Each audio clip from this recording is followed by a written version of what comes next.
Bonjour Éric. Bonjour. Éric Gagnon, il est directeur du GRT à Lévis, Nouvel Habitat. Alors, c'est un développement en logement communautaire et de services professionnels. Éric, bienvenue.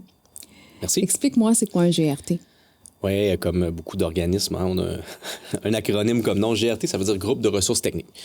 Donc, peut-être pour vous faciliter à comprendre c'est quoi un GRT, je peux vous parler peut-être d'où ça vient.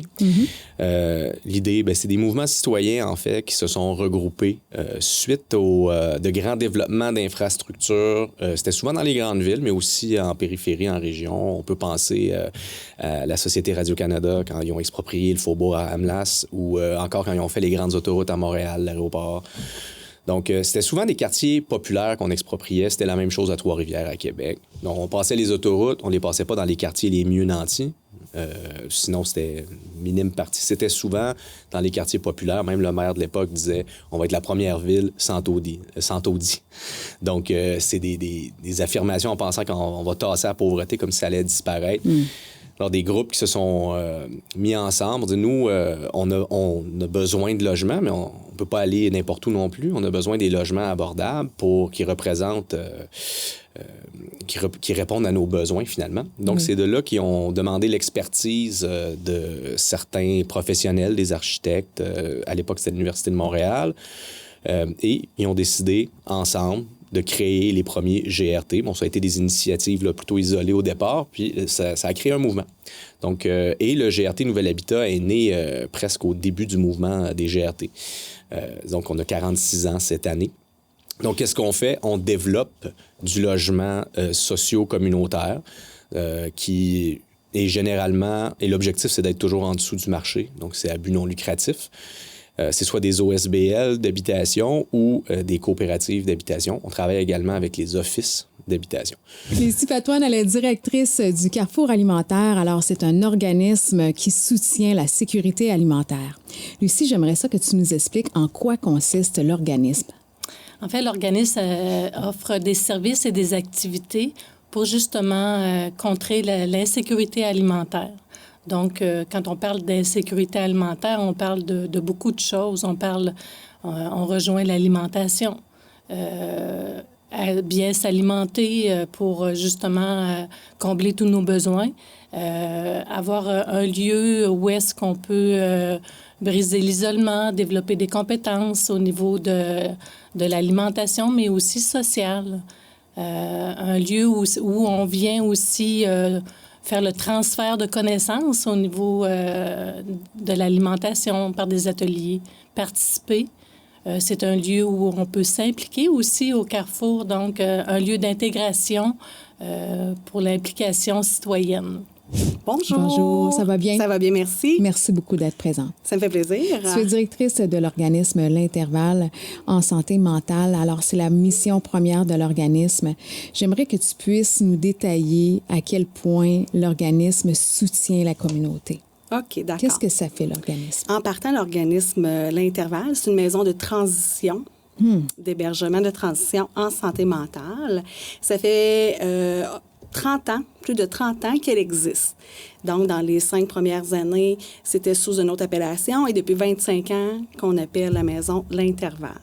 Donc, notre mission est de permettre un moment de transition, d'hébergement de transition à des adultes vivant sur le territoire des Appalaches, de faire un arrêt, de se déposer avant de réintégrer la communauté. Là, je résume, là, en gros mots. Donc, ces personnes-là doivent avoir un diagnostic ou une investigation de diagnostic de maladie mentale.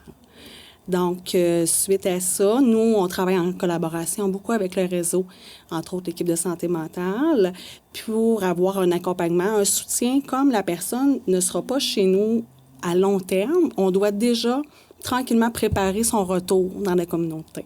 Fait que c'est ce qui fait que la collaboration est si importante. L'allaitement a toujours été un sujet chaud qu'on appelle, mais aujourd'hui, on reconnaît tous les bénéfices qui sont en lien avec la lactation, autant au niveau de la maman que du bébé. Coup de pouce nourrice, c'est quoi, Rosie? C'est un organisme communautaire où on offre principalement de l'aide en allaitement. On a des marraines d'allaitement, puis on a notre consultante en lactation qui sont toujours disponibles pour les familles, pour donner des conseils, donner du support moral. Mais on a aussi des activités là, 2 fois par semaine où les parents peuvent venir se regrouper pour socialiser, faire des activités avec leurs enfants. Puis je dis les parents, il y a des grands-parents qui viennent aussi parfois avec nos petits bébés. J'aimerais que tu puisses nous parler de Association Renaissance. En fait, c'est quoi comme organisme? Bien, l'Association Renaissance, dans le fond, c'est super simple. Nous, on œuvre auprès de la clientèle en déficience intellectuelle, trouble du spectre de l'autisme depuis 82. Dans le fond, ça fait plus de 40 ans qu'on est ici dans la région auprès tant des familles que des ressources de type familial. Fait que, nous, l'association est arrivée suite à la désinstitutionnalisation là, du CH Saint-Julien qui était à Saint-Ferdinand.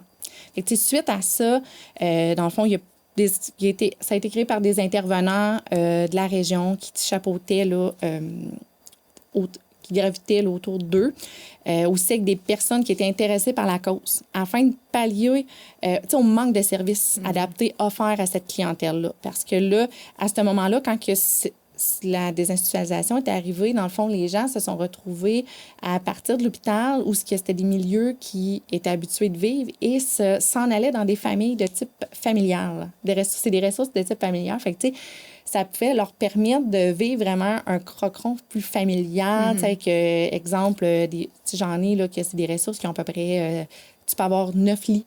Ils ont comme 9 personnes à la maison, mais ils font comme un quotidien comme moi puis toi. Normal. Puis, oui, dit normal. Oui, oui. Mais qui est adapté à leurs besoins, que ces ressources-là, ils ont vraiment qui offrent le service. Les soins appropriés aussi, mais ils sont autant là pour voir à l'évolution de ces personnes-là aussi. Leur permettre de continuer à évoluer, de continuer à grandir et de maintenir leur acquis. Parce que c'est ça qu'on veut. Oui, c'est ça. Ce qu'on veut, c'est vraiment de leur offrir cette belle possibilité-là. Mais suite à ça, c'est sûr que l'association a grandi, a grossi. On a commencé avec des simples activités de jour, plus... On faisait, exemple, en activité de jour, on peut faire des bricolages, on peut aller faire des sorties aussi d'insertion sociale dans la communauté quand il y a des activités. On essaie vraiment de travailler sur toutes leurs sphères, tant cognitif, intellectuel, malgré leurs limitations cognitives et intellectuelles, mais on essaie de travailler la mémoire à long terme pour leur permettre de garder tous les acquis qu'ils ont réussi à gagner depuis l'enfance. En quoi ça consiste, l'alternative Appalaches? Pour commencer, je pense que je vais te nommer la mission de l'organisme qui est d'offrir des alternatives en matière de justice, de gestion des différends et du décrochage scolaire. Et cette mission s'actualise principalement par la prévention, l'accompagnement, la réparation et la responsabilisation. OK. Qu'est-ce que ça veut dire dans une vulgarisation de mots? Monsieur, madame, tout le monde vont comprendre pour qu'on puisse savoir pourquoi on va faire affaire chez vous. Mettons que j'ai un jeune ou un adulte qui a un impact en criminalité. C'est un peu ça? Il y a plusieurs volets. Notre organisme a 3 volets principaux, qui est le décrochage scolaire, la prévention règlement des différends, puis la justice. On pourrait t'expliquer un peu les 3 volets. Veux-tu commencer avec le décrochage? Je vais continuer. Oui, dans le fond, pour ce qui est du décrochage scolaire, on commence par 3. On a un service qui s'appelle Pivot et on a 2 projets pilotes qui est en branle depuis, décembre 2023. Merci. Décembre 2023. Oui, ça, c'est tout nouveau. Oui, c'est ça, c'est tout nouveau, c'est les projets pilotes. Et pourquoi que le service Pivot, on a décidé de se rendre en décrochage scolaire, bien entendu, d'avoir des services sur ce côté-là, c'est qu'en 2014, il y a eu un lac à l'épaule qui a été fait. Et le besoin a ressorti des élèves qui étaient suspendus, toujours au niveau secondaire, pardonne-moi. Au niveau secondaire, les élèves étaient suspendus de l'école et ils s'en allaient chez eux. comme un peu en vacances, on peut dire ça comme ça. Et le Lac à l'épaule a ressorti ce besoin-là. Et dans le fond, ils ont mis la criminalité versus la suspension scolaire. Ils ont dit, oh, OK, il y a une corrélation entre les deux. Merci, Christelle. Fait que, dans le fond, le besoin est ressorti. Donc, et là, le service pivot est apparu. Dans le fond, le service pivot, c'est pour les adolescents de 12 à 17 ans qui sont à la polyvalente et, exemple, ont des troubles de comportement. Bien, le service offre que les jeunes peuvent venir chez nous faire un séjour et avancer dans leur scolaire et faire des ateliers de cheminement personnel.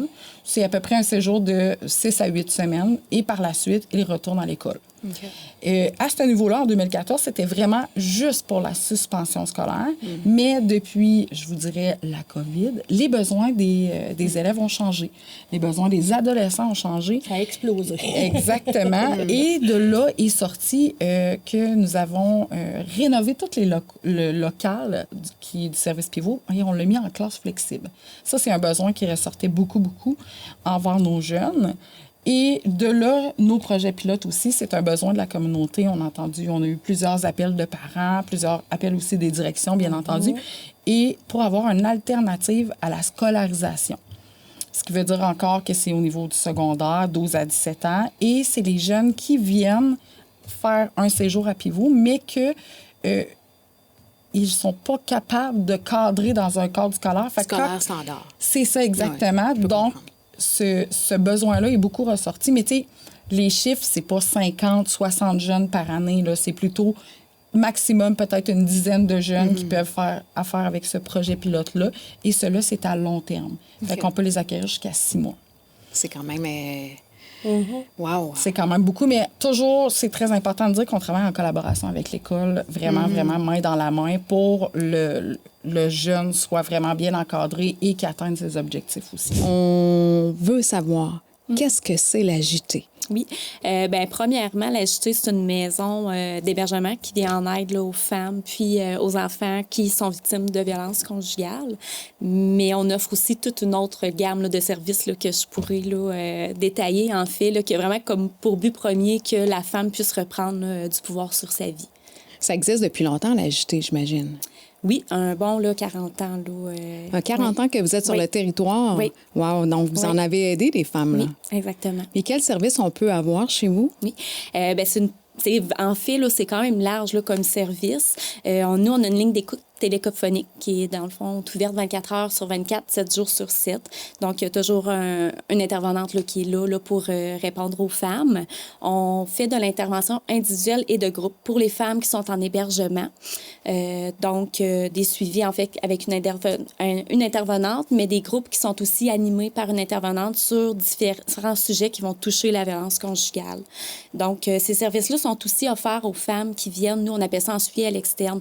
Donc, les femmes ne sont pas obligées de venir en hébergement pour avoir recours à nos services. Donc, ça peut être des femmes qui viennent rencontrer une intervenante sur rendez-vous. Donc, ça peut être une fois par semaine ou aux 2 semaines, là, selon le besoin puis la demande. Donc, on va aussi avoir de l'accompagnement qu'on va faire auprès des femmes dans différentes démarches, que ce soit pour aller chez l'avocat, que ce soit, en fait, là, pour aller porter plainte, aller à la DPJ, à la cour. C'est des démarches qui sont très difficiles, en fait, pour les femmes qui demandent beaucoup d'énergie, qui sont stressantes. Puis des fois, bien, de mettre en contexte la violence, en fait, là, la dynamique de violence pour les femmes, c'est pas toujours évident. Donc, nous, on est vraiment là pour les supporter dans tout ça, pour la défense de droits, pour... des fois, ça peut être pour prendre des notes, en fait, là, des choses qu'ils peuvent oublier, en fait, là, durant la rencontre. Fait qu'on va vraiment les accompagner là-dedans. On va aussi offrir un suivi post-hébergement. Donc, tu sais, c'est important de savoir, en fait, que nous, les femmes qui viennent en hébergement, ils sont pas obligés là, de vouloir se séparer ou d'être séparés. Il y en a des femmes, des fois, qui vont venir là, en hébergement. Des fois, c'est suite à une crise. Donc, le temps que la crise se passe pour se sentir, tu sais, pour être en sécurité, en fait, puis ils retournent après. Mais il y a aussi des femmes que, des fois, ben ils ont besoin de réfléchir à leur relation. Leur but, c'est pas de se séparer, mais ils veulent comme prendre une pause, réfléchir à qu'est-ce qu'elles souhaitent dans tout ça. Fait que, des fois, ils vont venir 1 semaine, 2 semaines, puis ils peuvent y retourner aussi. Il y a un dicton qui dit dans la vie que ça prend un village pour élever un enfant. ça prend son environnement, sa famille. Et je pense que vous prônez directement à l'organisme du Centre pédiatrie sociale cet élément-là, cette valeur-là. Est-ce que vous pouvez nous en parler? Qu'est-ce que c'est l'organisme en soi? Oui. Oui, c'est effectivement des concepts qui sont au cœur de l'approche en pédiatrie sociale. La pédiatrie sociale, c'est une approche qui a été développée par Dr. Julien. C'était au début des années 90. Nous, notre centre ici, à Thetford-Mines, a été ouvert en 2016. On est à peu près 45 centres et plus là, partout au Québec qui ont chacun leur couleur, mais on a un cadre à respecter là, dans un référentiel avec des critères, mais la façon dont on offre les services puis la couleur qu'on y met, ça nous appartient. Puis, c'est, dans le fond, étant associé à la Fondation du Dr. Julien, ça a aussi un impact sur le mode de financement. On ne reçoit pas d'argent directement du gouvernement. Dans le fond, c'est le ministère qui donne à la Fondation du Dr. Julien, qui, lui, redistribue dans les centres de pédiatrie. Mais ça va rejoindre seulement un petit pourcentage de l'argent qu'on a besoin pour faire vivre le centre de pédiatrie sociale. Fait que c'est pour ça là, qu'on va beaucoup être présent à travers des levées de fonds, le souper bénéfice, la guignolée, plein d'événements qui reviennent, puis aussi des dons récurrents là, de certains donateurs qui choisissent de donner à la cause via des ententes financières. Fait que c'est comme ça que ça fonctionne d'un point de vue un peu plus financier. Puis oui, c'est pour accompagner les enfants tout au long de leur trajectoire de vie, fait que 0-18 ans, les enfants en situation de vulnérabilité. Fait que je peux laisser Laurie parler un peu plus de la mission concrètement. Fait que c'est ça, on vient vraiment en aide aux enfants de la région. Fait qu'on s'en tient à la région ici de la MRC des Appalaches. Fait que c'est les enfants qui sont plus vulnérables. Ça peut être autant au niveau financier, mais également en termes de des familles qui sont nombreuses, puis qu'un enfant va peut-être avoir moins sa place, va plus chercher sa place. On va pouvoir venir en aide à ces familles-là. Également, des familles qui sont plus vulnérables au niveau des comportements qu'on retrouve qui ressortent beaucoup dans les écoles ou dans les camps de jour l'été. Fait que c'est vraiment tous des enfants qu'on va venir en aide à ces familles-là. Puis c'est justement ces personnes-là qui peuvent les référer à nos services. Là. Fait que autant si c'est des enfants qui ressortent plus dans les écoles, bien, les écoles peuvent faire une référence à nos services. Les camps de jour également, même les médecins de famille, tout ça qui peuvent, avec la clientèle avec laquelle on peut travailler. Explique-moi, c'est quoi justement le Centre d'action bénévole des Appalaches? Donc, premièrement, le Centre d'action bénévole des Appalaches, son ancien nom était, à l'occasion de notre 35e anniversaire, qui était en 2023, ça s'appelait Centre d'action bénévole Concert-Action. Donc, situé à Beau-Lac-Garbé. Et les gens nous associaient énormément à Beau-Lac-Garbé. Pourtant, notre mission, nous, oui, il y a une partie qui est à Beau-Lac-Garbé, mais notre mission aussi est de promouvoir le bénévolat. Donc, on a décidé de faire un nom plus inclusif. Donc, pour les Appalaches, on sait que c'est quelque chose qui est à la mode.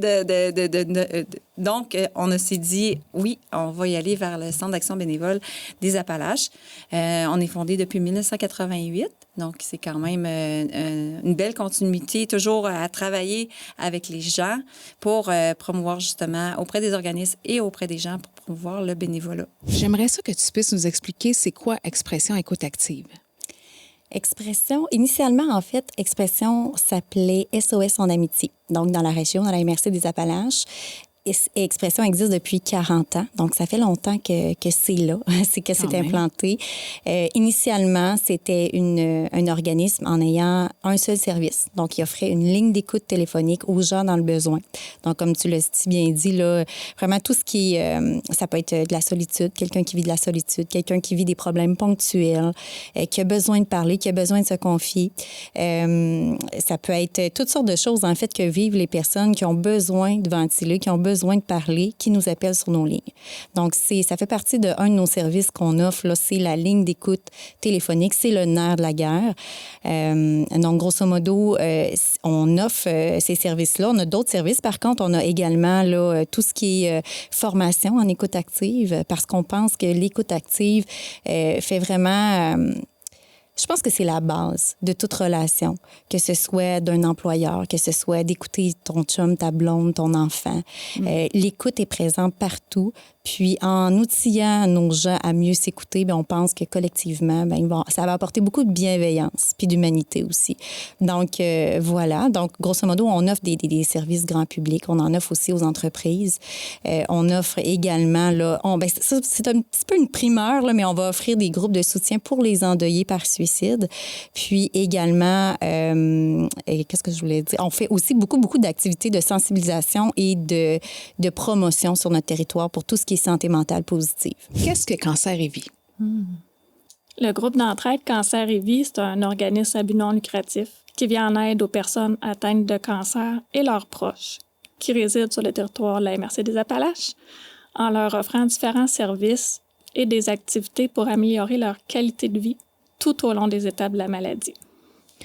C'est quand même, les étapes de la maladie, justement, c'est divers à chacun, j'imagine, selon le niveau de cancer que nous avons, que la personne arrive dans différents contextes aussi.